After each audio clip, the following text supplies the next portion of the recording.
Bismillahirrahmanirrahim. Assalamualaikum warahmatullahi wabarakatuh. Di kesempatan kali ini akan kita teruskan membahas lapisan tautan data. Mengapa sih kita harus mengambil modul ini? Karena setiap jaringan mempunyai komponen fisik dan media yang menghubungkan komponen-komponen tersebut. Berbagai jenis media memerlukan informasi berbeda tentang data untuk menerimanya dan memindahkannya ke seluruh jaringan fisik. Anggap saja seperti ini. Bola golf yang dipukul dengan baik bergerak di udara dengan cepat dan jauh. Ia juga dapat bergerak melalui air tetapi tidak secepat atau sejauh itu kecuali dibantu oleh hantaman yang lebih kuat. Hal ini karena bola golf bergerak melalui media yang berbeda, yaitu air, bukan udara. Yang pertama kita akan masuk ke materi. Yang pertama kita akan membahas tujuan lapisan data link. Lapisan tautan data. Lapisan data link merupakan hal sebagai berikut, yaitu yang memungkinkan lapisan atas untuk mengakses media, kemudian yang menerima data, yang mengontrol bagaimana data ditempatkan dan diterima di media, yang bertukar bingkai antar titik akhir melalui media jaringan, atau yang menerima data yang dienkapsulasi dan yang melakukan deteksi kesalahan dan menolak frame yang rusak. Lapisan data memberikan akses ke media. Setiap lingkungan jaringan yang ditemui paket saat melakukan perjalanan dari host lokal ke host jarak jauh dapat memiliki karakteristik berbeda. Misalnya LAN internet biasanya terdiri dari banyak host yang bersaing untuk mendapatkan akses pada media jaringan. Sublapisan MAC menyelesaikan masalah ini. Dengan tautan serial, metode akses hanya dapat terdiri dari koneksi langsung antara dua perangkat saja.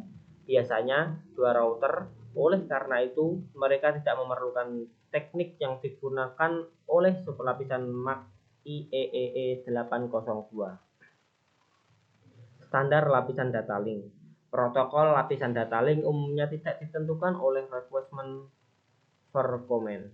Tidak seperti protokol lapisan atas, rangkaian TCP atau IP.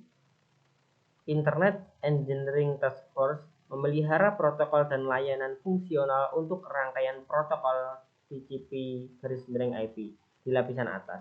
Tapi mereka tidak menentukan fungsi dan pengoperasian lapisan akses jaringan TCP atau IP.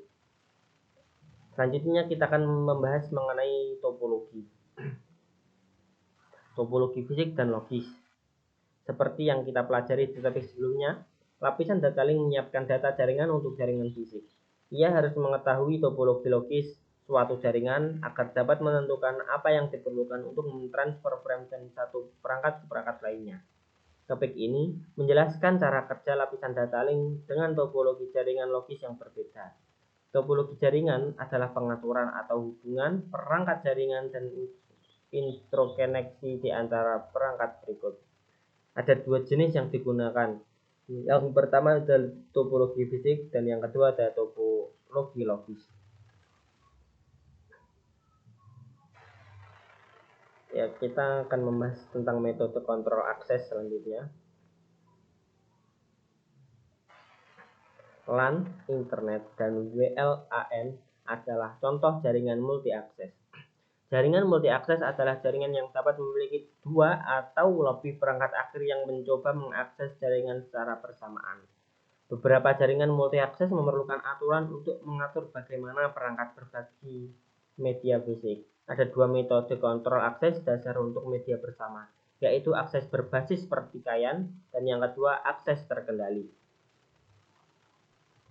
Selanjutnya yaitu bingkai tautan data. Yang pertama kita akan membahas mengenai bingkai. Topik ini membahas secara rinci apa yang terjadi pada frame data link saat bergerak melalui jaringan. Informasi yang ditambahkan ke frame ditentukan oleh protokol yang digunakan. Protokol data link bertanggung jawab atas komunikasi NIC ke NIC dalam jaringan yang sama. Meskipun ada banyak protokol lapisan data link berbeda yang mendeskripsikan frame lapisan data link, setiap jenis frame memiliki tiga bagian dasar, yaitu tajuk, data, dan juga cuplikan. Tidak seperti protokol inspekulasi lainnya, lapisan data link menambahkan informasi dalam bentuk trailer ke akhir frame. Bidang bangkai pembingkaian memecah aliran menjadi pengelompokan yang dapat diuraikan. Dengan informasi kontrol disisipkan di header dan duplikan sebagai nilai di bidang berbeda. Format ini memberikan sinyal fisik suatu struktur yang dikenali oleh node dan didodekan menjadi paket-paket di tujuan. Dan yang terakhir akan kita bahas mengenai bingkai LAN dan WAN. Protokol Ethernet digunakan oleh LAN kabel. Komunikasi interkabel termasuk dalam protokol WLAN. Protokol ini dirancang untuk jaringan multi-akses. WAN secara tradisional menggunakan jenis protokol lain untuk berbagai jenis topologi point-to-point, hub spot, dan full mesh. Beberapa protokol WAN yang umum selama bertahun-tahun meliputi protokol titik-ke-titik atau PPP, kemudian kontrol tautan data tingkat tinggi HDLC, kemudian rangkai relay bingkai, mode transfer asinkron atau ATM, dan juga X.25. Protokol layer 2 ini sekarang digantikan oleh Ethernet. Mungkin sekian yang dapat saya sampaikan pada materi kali ini. Sekian dan terima kasih. Wassalamualaikum warahmatullahi wabarakatuh.